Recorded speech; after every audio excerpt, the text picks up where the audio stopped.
already slated from March 4 to March 8, 2015, with Mongolia as the official partner country. The Gambia Tourism Board Marketing Director, Adam Njai, further reveals his institutions and by extension the Tourism and Culture Ministry stance as regards developing the country's tourism, particularly through such mechanisms. It was further highlighted that benefits of such a tourism event cannot be overemphasized. By and large, the Gambian delegation was as such engaged in several meetings regarding the establishment of corporations for bettering Gambian tourism and the Gambian economy by extension.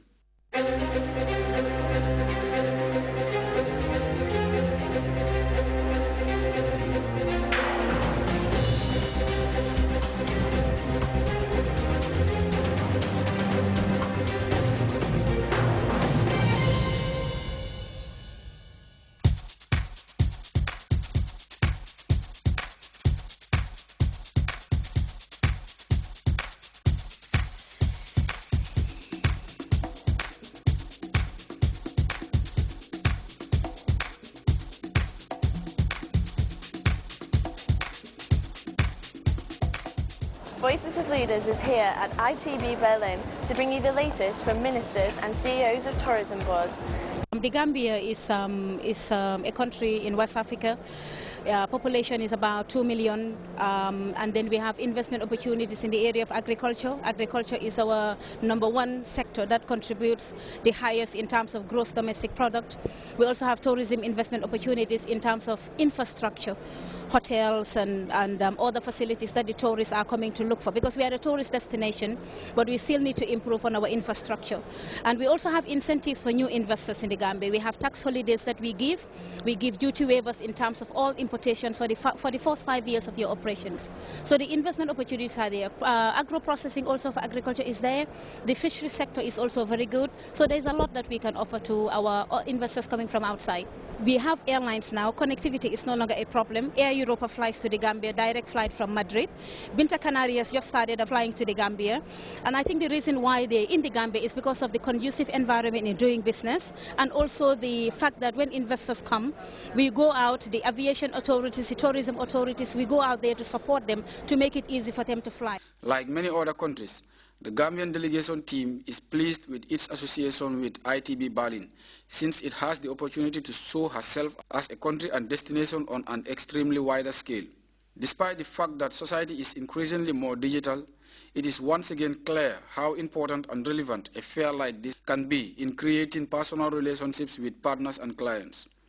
As mentioned by Director Njai, the Gambia can in various ways further exploit the world's largest tourism fair, which attracted about 110,000 industry professionals this year, an increase of 4% compared to the 2013 edition.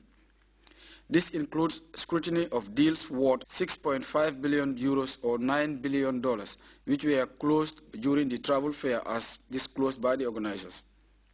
Also coming up in tonight's Expedition Gambia is news as regards the Tourism Amendment Act 2014, which was deliberated by National Assembly members recently. Expedition in the Gambia.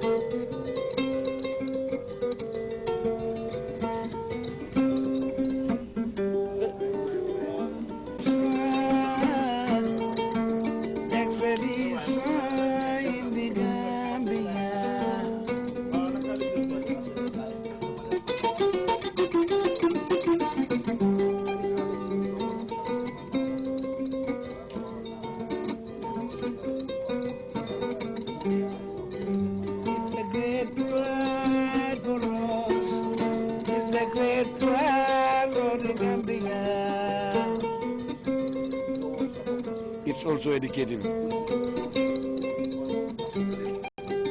Expedition in the Gambia.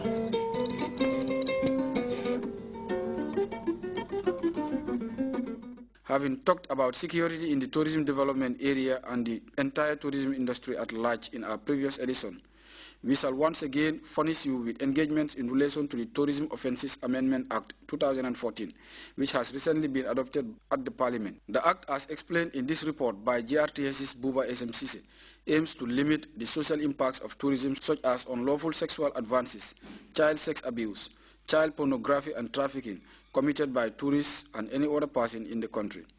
Prior to the introduction of Tourism Offences Act 2003, law enforcement agencies such as the police found it difficult to prosecute offenders within the tourism development area, TDA. Also, before the coming into force of the Act, we now provide for a fine of up to $20,000 or a 2-year prison term, appear to be too meager as fines for the offenders. It is for this reason that the Tourism Offences Amendment Bill 2014 seeks to amend the Tourism Offences Act 2003 by increasing the monetary penalties for persons convicted of an offence under the Act. Sections of the Principal Act that are hereby amended to cater for this increase are Sections 3 and 12 respectively. Honorable Speaker, Section 3 reads, sundry offences. A person who A, follows a tourist with the intention of begging, harassing, or hassling a tourist. B, stalks, threatens, or insults a tourist, or loiters, wanders, or idles in the tourism development area or its environs, or in areas frequented by tourists, including a beach and restaurant, for the purpose of begging, following, stalking, or harassing a tourist, commits an offense and is liable on conviction to a fine of not less than $5,000 and not more than $10,000, or imprisonment for a term not exceeding 2 years, or both the fine and imprisonment. Concerning the insertion of Section 14A, the Tourism and Culture Minister asserted the need for tribunal for tourism-related offenders for efficient and expeditious manners. The tribunal has jurisdiction to try any offense committed under this Act or within the tourism development area which involves a tourist. The tribunal shall be presided over by a principal magistrate to be designated by the Chief Justice, who shall ensure that cases brought before the tribunal are conducted with dispatch and given accelerated hearing.